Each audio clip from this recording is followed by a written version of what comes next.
and straight into a vehicle accident. So you guys have seen us on the side of the freeway, we're on the side of the street, there's a vehicle accident, and what ends up happening to these vehicles, they are basically sheet metal, they get moved around. Well, sometimes the doors are very hard to open. They've been manipulated to the point where we can't, even though the door's unlocked, we can't get it open. And sometimes the people, the patients that we potentially could have inside might have spinal injury, or we don't want to manipulate their body too much. So what we do is we're going to remove the car in order to put a backboard inside to keep them as straight as we possibly can to not to cause further injury.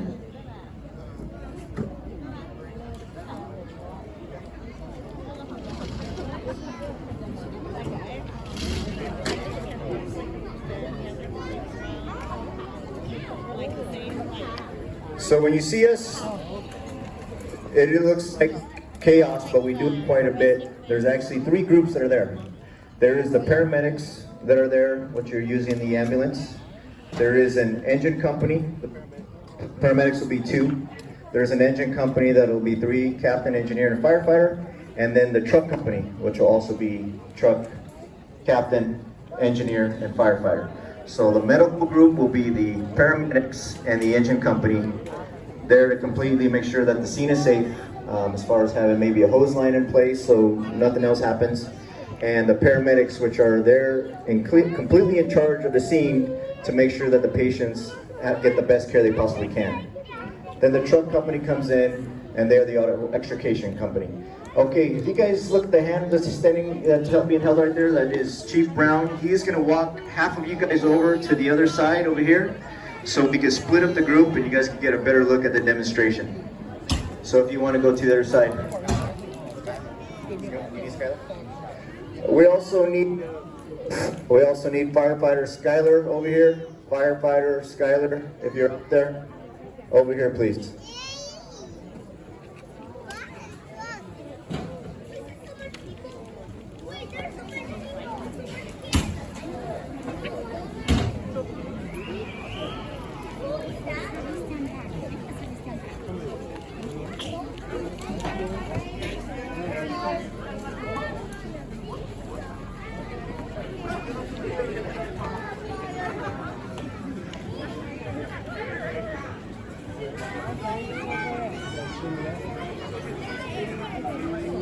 Okay, I think that might have relieved a little bit of the pressure so some of the little ones could see.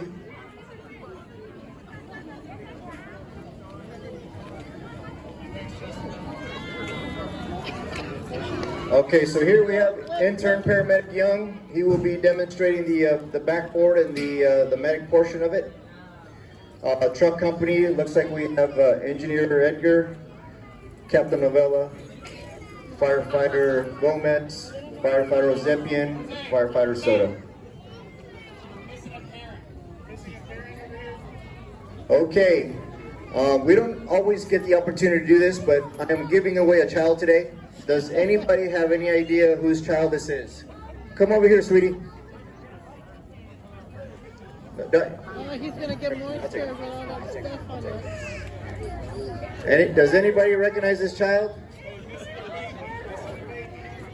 Oh, I see a wave over there. Is that a no? No. Hello? Mom is coming around. Perfect. There she is.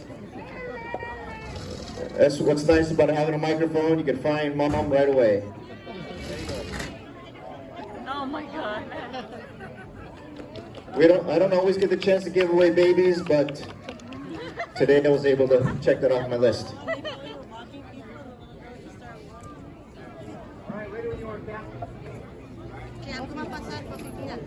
Okay, we're ready to go. Does anybody have any questions while these gentlemen are about to start? Any questions? I've seen you in the Dodgers shirt all day. You must have a question. Young lady, you have a question for me? You guys need to see these kids' faces right here. They're like, man, just get on with the demonstration. Don't ask any questions. Any questions? None yet. Oh, got a question right there. Is that a question? Oh, 2 questions. What's your question, sir? Why is it a sick person? Well, one, it helps us with our training. So we make sure that we do not damage the person that's in there, even though it's a fake person. We work around them, and it gives us a visualization on how we got to protect the person we're trying to get out. Great question, though. Save the fire. We put the fire out already, so we pretend that we got that out. Now we're going to get the person out. Okay, question was, what's the difference between a fire engine and a ladder truck? So, ladder truck, got the big ladder. It doesn't carry a little bit of hose. It doesn't carry any water. It's not a pump. It's just full of tools and equipment and human power. Engine company has a huge 500-gallon tank in the middle of it. So it carries water and it has a bunch of hose, and it has the capability of hooking up to a hydrant to put the wet stuff on the hot stuff. But that's basically it. I know a lot of people say, oh, look at the fire truck, look at the fire. We want to say truck because we see diesel truck, and we're thinking, I'm going to show my age here, we're thinking BJ and the Bear, right? BJ and the Bear, anybody? Just me and the grandpa back there. Yeah, me and you, grandpa. That's all we know, BJ and the Bear. But fire truck, tools, equipment, 100-foot aerial ladder, could go about 4 stories high. Engine company, hose, water, and it has a pump. Okay, let's make a call real quick. Oh, perfect. I got the person to make the call. Please call 911 for us. There's a traffic collision, and we're here on Woodward. I just saw a traffic collision at Woodward, and I need the paramedics as soon as possible. Okay, ma'am. Calm down. The fire department's on their way. So then, at this point, dispatch will call truck 71, engine 71, and most important, paramedic 71. Traffic collision on Woodward and 2nd. We have a person trapped. Here they come.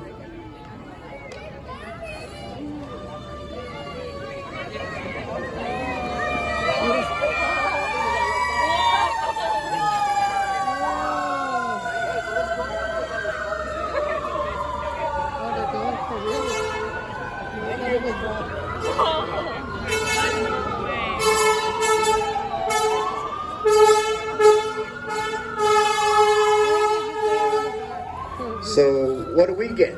So we are in the middle of cooking, in the middle of cleaning, doing apparatus maintenance, working on equipment. We stop what we're doing, we get in our turnouts just like we do in the back there with the photo shoot, and we get into our gear to protect ourselves from any sharp objects in case the vehicle catches on fire or anything that we need to do. So now what they're doing, they are protecting the patient and putting in a, we call it a highway blanket on top of them in case there's any glass or debris that may be flying around. They're also putting down these yellow chocks here that are stabilizing the vehicle. We don't want the vehicle moving on us when we're about to try to get the person out. And most importantly, we're making sure that our patient is safe and being taken care of. So this was the point where you would see somebody in their vehicle and they'd have the collar on their neck. We call that a C collar. We're just making sure that they are immobilized so we don't cause any more injuries than they've already had from being in the traffic collision. A lot of the times it's better for us to remove the glass so it's out of the way, and also helps us to get more hands on the person.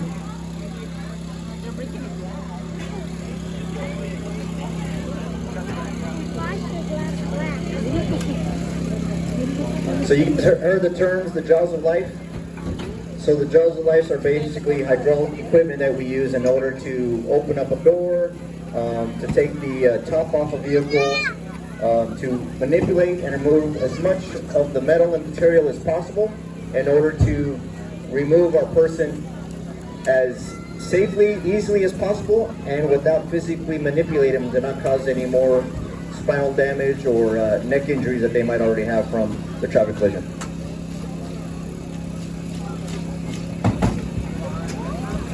Any questions while these gentlemen work? No questions?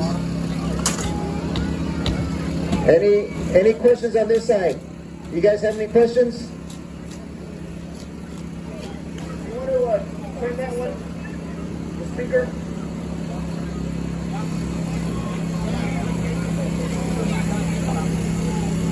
Yeah, that'll be perfect. Any questions on this side? Question? Oh, no question. No question. I don't know if you guys heard on this side, but they are used at the jaws of life. So this is the power unit here that's pumping hydraulic fluid into the equipment, and then they can use to take off the door, manipulate the metal, and get the person out as quickly as we possibly can.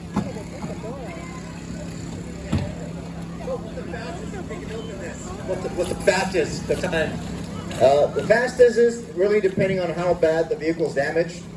Just like any material, the more it gets compressed, sheared, and moved around, the harder it is for us. So some of these newer vehicles, Mercedes-Benz, BMW, Volvo, they have a steel in it called boron steel. The more you manipulate steel, the harder it gets. So sometimes it can go really fast. Sometimes if the vehicle is underneath another vehicle, it might take us a little bit of time. At the same time, what is going on is patient care. Whether the person needs an IV, whether they need some maybe medication for pain management. So other than us tearing apart the vehicle, there's a lot of patient care going on as well. Good question. Oh, this guy has a question. The fireman. Yes, you're hired. He's in. How old are you? Look like you're 16 years old. You're 3? Look at that mustache right there. You got a very powerful mustache. You drink a lot of Yoo-hoo? Any other questions on this side? Nope. Got a question. Why were firefighters invented for earthquakes too? That's a good question. So why do we get dispatched for earthquakes as well? Well, there is another vehicle that's outside, which is our urban search and rescue vehicle. We are in earthquake area, California, and we are problem solvers. So whether it's an earthquake, traffic collision, fire, a kid stuck in a swing set, and every once in a while a cat stuck in a car. That's what we get called out to do, problem solve, and we do it as safely as possible to protect the community and ourselves. Good question. Oh, another question. How do firefighters save people? How do we save people? Many different ways. In this case, we're opening up the car to get the person out. Sometimes we just get them to a hospital. And then sometimes we just go to people's house and pick them up and put them back in their bed because it's okay, but they have nobody to help them get it back into their bed. Another question. Why is there a drone looking at us? There's a drone there. That's correct. That's called Drone 74. They're taking some video for Instagram and Facebook. That way, when you guys parents on the internet tonight, you might see a picture of your stuff up there. So wave at the drone. Any other questions on this side? Oh. Come on, young man. Come on here. Why are you breaking the car? Well, we're pretending that there's somebody stuck in there, and we're demonstrating to the community on how we would get somebody out of the vehicle. What? Why do you keep breaking the window?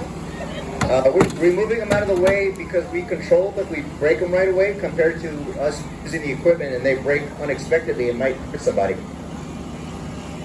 Well, that's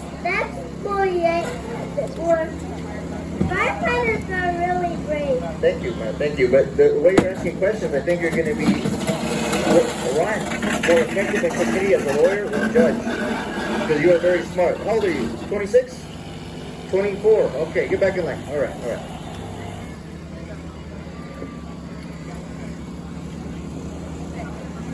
Okay, so on this side, what we got going on here?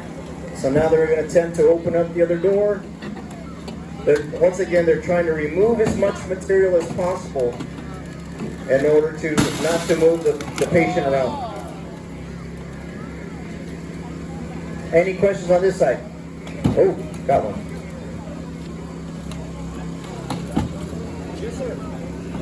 How heavy is the suit?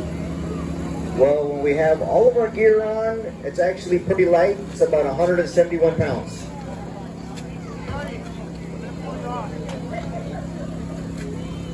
So how fire people? Well, fires hurt people, but we, as firefighters, are there to help people. Put up a fire so it doesn't hurt anybody.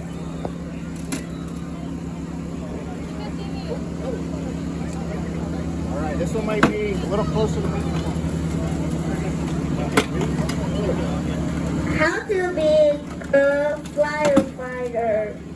Well, first of all, I can answer this really well for you. Eat your vegetables. Listen to your mom and dad. And more importantly than anything else, try really hard at school.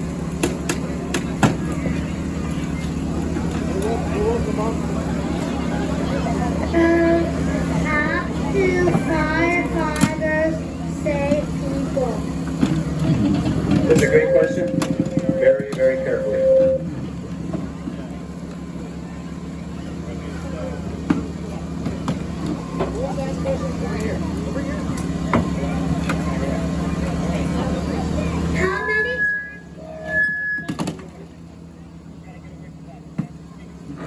How many times do you guys put out fire?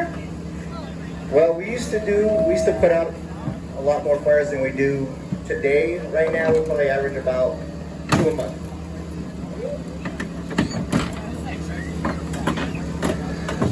Why do you guys break the car?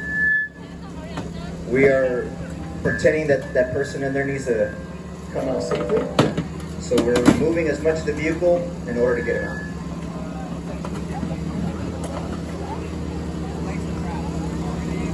I just was informed by the captain that his legs are trapped. It is a he, right? His legs are trapped.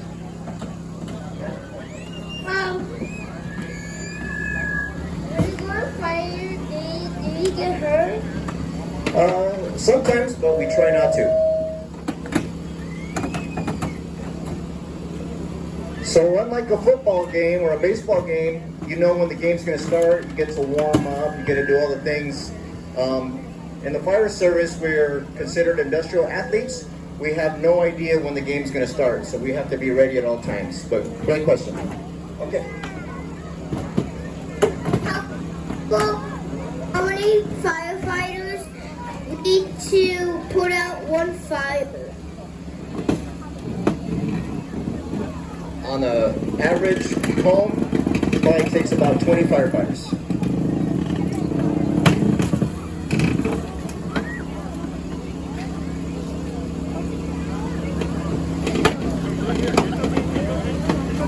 So if you notice that they have the strap on that door there, I gotta find the sweet spot here. So they have the strap on here so when it breaks off that they can control the way it falls and the direction that they want it to go in.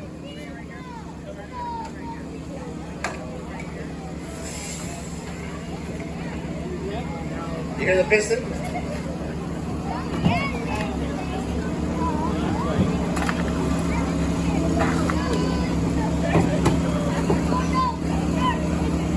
So really depending on the person's injury is how much of the vehicle we have to remove. So on this one we're demonstrated that the person had some severe injuries, legs were trapped, possibly some spinal injuries, so we removed as much of the vehicle as we possibly could in order to get the person out without manipulating their spine too much.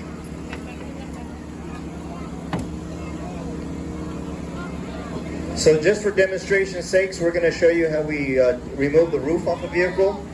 In some cases, removing the roof is the best option for multiple patients.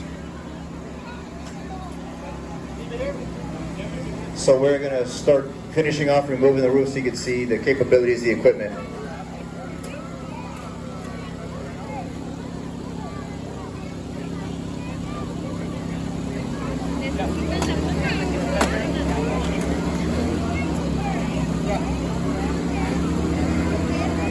So at the tip of these equipment, we're talking about 56,000 pounds of force.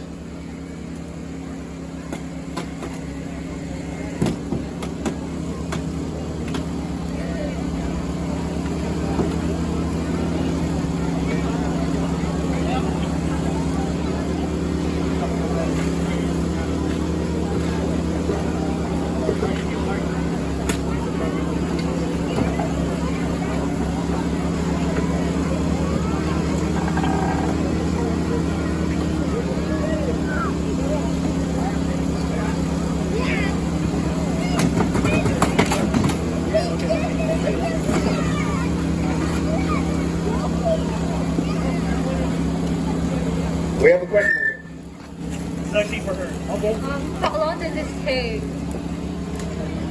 We probably have about 2 more minutes. Are they taking too long? Oh, does it normally take? Sometimes 5 minutes. I've been on a traffic collision that was pretty bad one time. It took us about 30 minutes to get the person out. So even though we got equipment going on, what you don't see in a real scenario is that the paramedics would have an IV in the person. They would be giving them pain management. They would do all the first aid and all of the bleeding control that we would have to do at the same time that this is going. So whether you see it or not, there's 3 crews right here. There's a truck company, an engine company, and a paramedic vehicle. And everybody's working together to give that person patient care.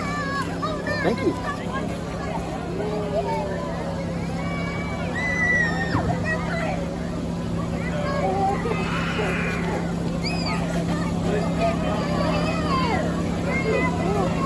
Me da risa que les asusta más que se quebró el carro a que se quebró la persona.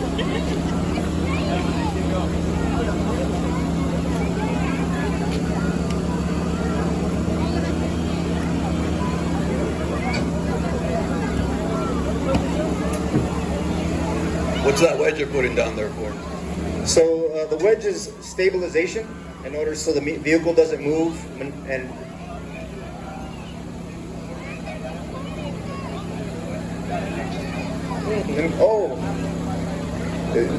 we have a RAM unit, so it's also part of the homotrial system to push the dashboard off of somebody, and it's a purchase point, so it's able to purchase off of something and just not be on the sheet metal. Yeah, so distributes the weight a little bit.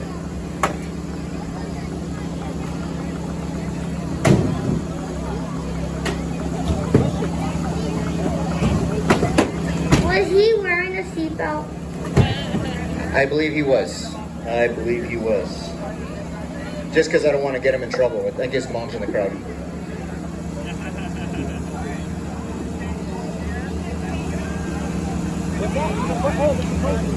Firefighters. Okay, we have a question in the back here. Is there girls firefighters? The question is there any girl firefighters around? Is there any girl firefighters? Heather, can you stick your hand out? But she's off duty, so she's actually a girl mother right now. I don't want to, right? She's a girl mother. Okay, everybody in the crowd, I'm going to need everybody's help. If you guys can scoot this way, we're going to move on to our truck demonstration and our aero operation.